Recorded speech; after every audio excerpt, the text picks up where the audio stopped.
This video was created by VinylicPuma of VinylicPumaGaming. Hey guys, back with another Fallout 4 video, and today I was originally going to make another survival mode guide video for you guys. In fact, I've been trying to make this same video for about a week now, but I haven't got far enough yet to feel comfortable really making that particular video, and with the Contraptions DLC coming out next week, that may get postponed even further.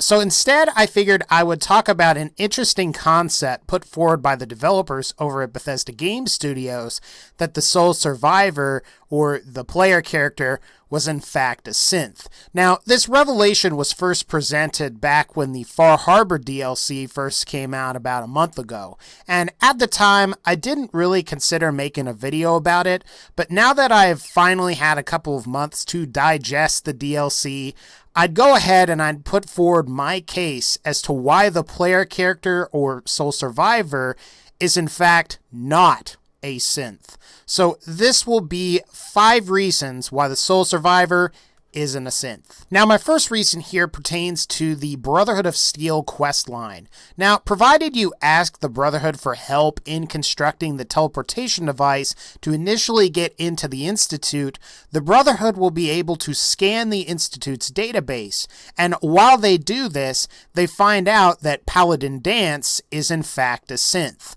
Now, during the Blind Betrayal side quest mission, you will be sent to go kill Paladin Danse solely because he is a synth. And of course, depending on your charisma stat and some of the decisions you make, you can ultimately either kill him or you can spare him and then convince Maxon to spare him as well. Now, if the player character was a synth, it's very likely that the Institute would have the sole survivor in their database, and the Brotherhood would know you were a synth, and they would try to come after you and kill you. And they wouldn't let you be promoted to either a paladin or a sentinel within the organization. Now, while I suppose it's possible that you could be an unlisted synth as a part of like some weird Black Ops type project, I see this as very unlikely given my next bit of reasoning. Now, this brings us to the second reason, and that's the Institute quest line. Now, provided that you ultimately decide to side with the Institute towards the end of Fallout 4, you will eventually go through the quests only to realize that Father, who is your son, is dying of an incurable disease or illness. He ultimately makes the decision to make you the leader of the Institute when he dies. The fact of the matter is, a synth cannot be the leader of the Institute simply because the Institute as a whole views synths as nothing more than machines. Why would they allow some random synth that they made lead the very organization that they created? And like I said earlier, the player character would have to be part of some crazy Black Ops program in order to be a synth that's backed by one of the Institute scientists or another organization that seeks to control the Institute. The only organization that I would think is capable of creating a synth would be the Enclave, which is either gone or only consists of remnants during the events that take place in Fallout 4. My third bit of reasoning here is more of a subjective thing, and that is that the player character, as far as we know, is capable of free thought. And why would the Institute allow one of their synths to be capable of free thought?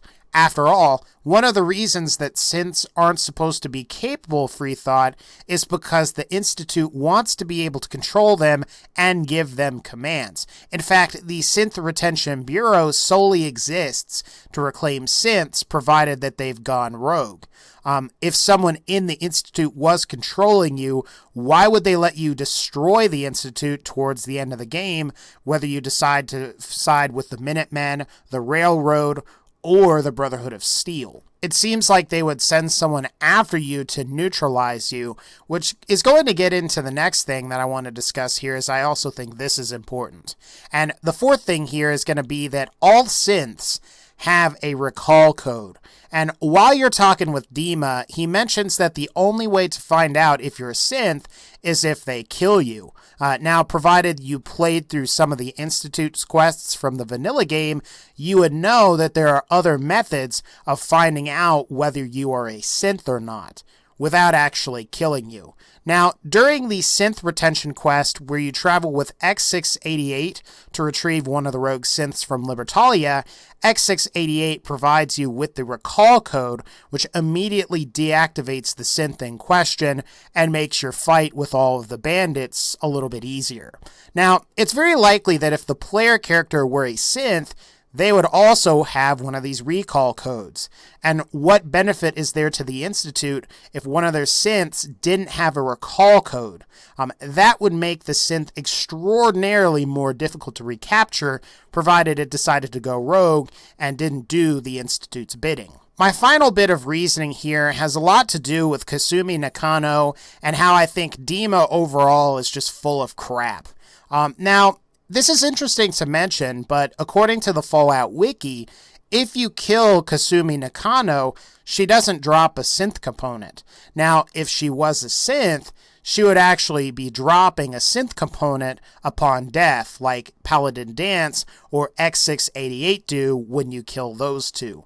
And I didn't mention this earlier, but DiMA appeals to certain gaps within your memory.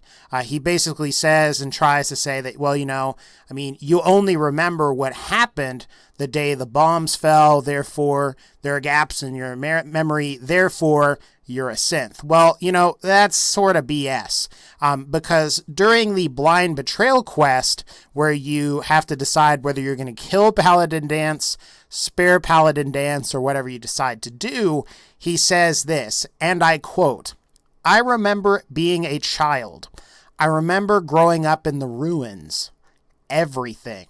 And of course, that seems to indicate even if you were a synth, you wouldn't have these gaps in your memory. If the Institute is smart, they would replace you in such a way that you wouldn't have any gaps in your memory. So for example, what I suppose they would do is that you would go asleep, they would come, I guess they would kill you, they would take you off, and then they would replace you with a synth that looks exactly like you, so when you woke up, it was almost like nothing ever happened. Guys, I think I'm going to have nightmares for a couple weeks. The fact of the matter is, DiMA has done this, even with Captain Avery. Captain Avery, for those of you all that don't know, doesn't actually know that she is a synth, and believes that she is the real Captain Avery. So I guess to sum everything up here, why would the Institute create a synth that is capable of free thought, that is essentially a rogue synth?